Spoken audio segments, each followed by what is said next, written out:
for his speech.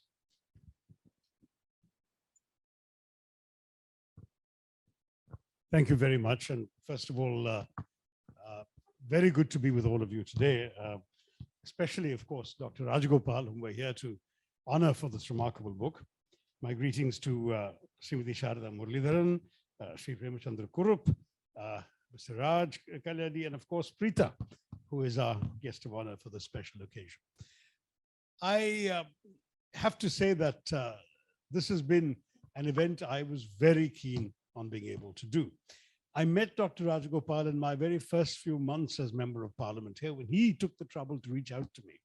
And to my shame, I have to admit, I had never heard of Pallium India before that.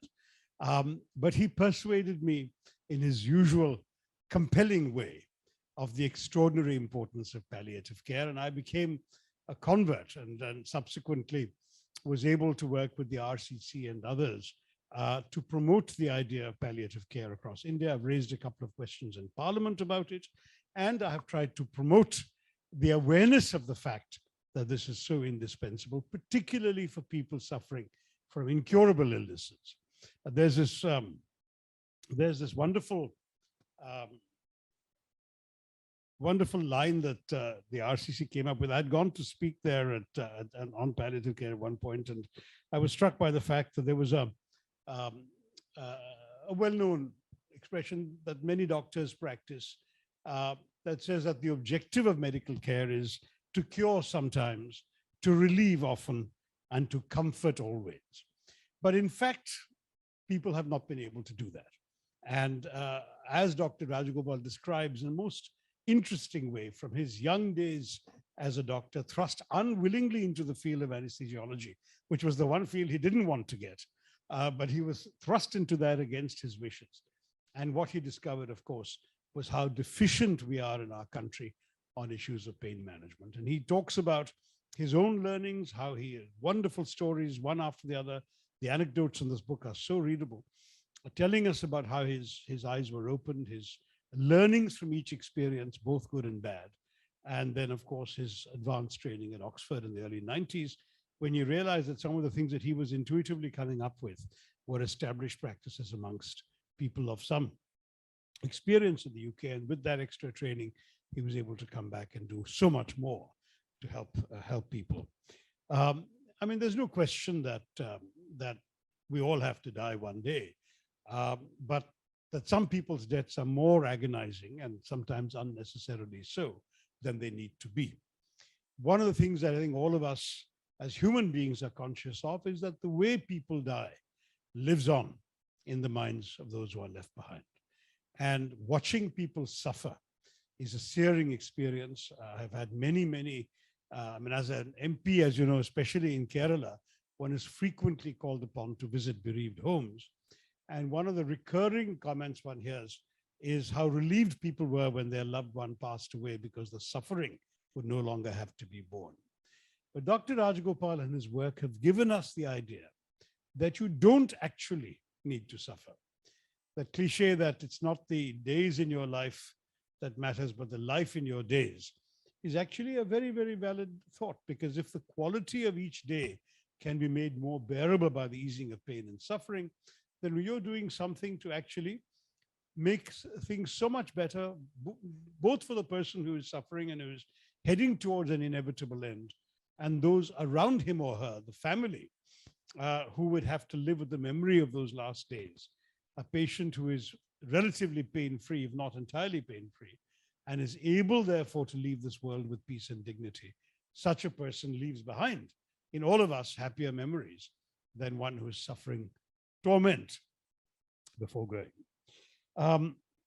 I want to say a brief word about the writing of this book. It really is an exceptionally readable book. I know that there are many doctors in our country who publish memoirs, which frankly they think ought to be of interest because they know their lives were interesting, but which through their writing they have not been able to make interesting. And as a result, they largely are released and end up being unread. This is a book that deserves to be read and deserves to be read widely. It's written with a wonderfully engaging style. His modesty and humility are always there. And I think Dr. Chandrika will be particularly amused by the passages relating to how attractive or not he was as a potential suitor early on. But the fact is that that he tells stories in a way that makes the story come to life. The language is very lucid, very simple, very clear. And as a result, the book just transports you along. And through his eyes, you see issues of great importance and complexity in a very understandable way. I must say that I wish you had told me earlier, Dr. Rajagopal, that you were looking for a publisher, because rather than go to the kind of house you have gone to, I would rather have had you been recommended to a mainstream publisher, because this is a book that deserves wide distribution and wide readership. It's really important, I think, to appreciate the quality of the writing, because too often the importance of the subject matter is all that we are conscious of, and we forget the fact that if a story has to be told, it must be told well.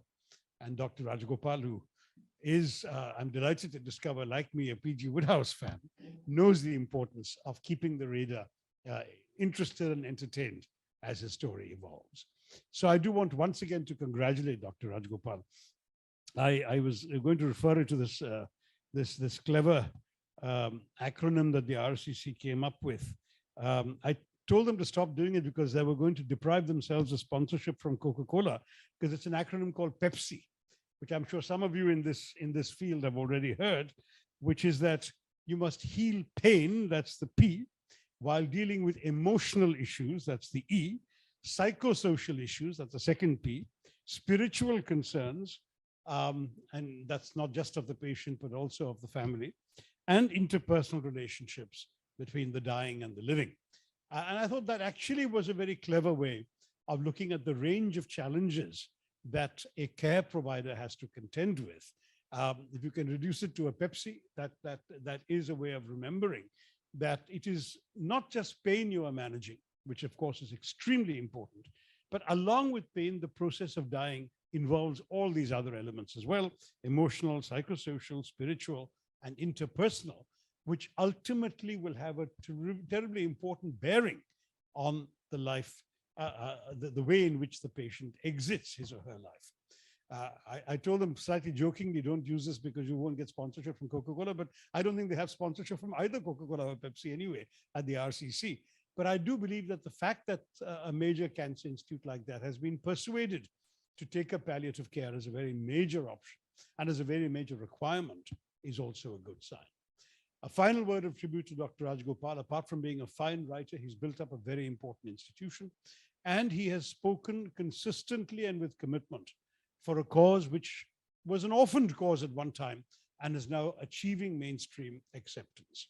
Certainly when I raised the issue in Parliament, nobody in the health ministry was going to be negative about it. They were quite accepting of the importance. We need, of course, to widen the reach and impact of awareness of palliative care and the resources required to deliver it. I mean, you need not only painkillers and pain medicine and facilities, hospitals, research, extension workers. And I know that for Dr. Rajagopal, he's had to work very hard and struggle to be able to find enough resources to do his own work and build up his own institution. This is something too that I hope the government, both state and central, will take more seriously and commit more resources to, because ultimately this is going to be the way in which the living remember the loss of their loved ones with or without pain. So let me once again thank Dr. Rajagopal for his book, for his years of service to society, for his amazing contributions in this field and in building up an institution which certainly has brought mercy to thousands of people. And I hope eventually through the spreading of the word will actually help not thousands, but lakhs and lakhs to leave this world with dignity, grace, and peace. Thank you all very much. And once again, I wish the book all success. Congratulations.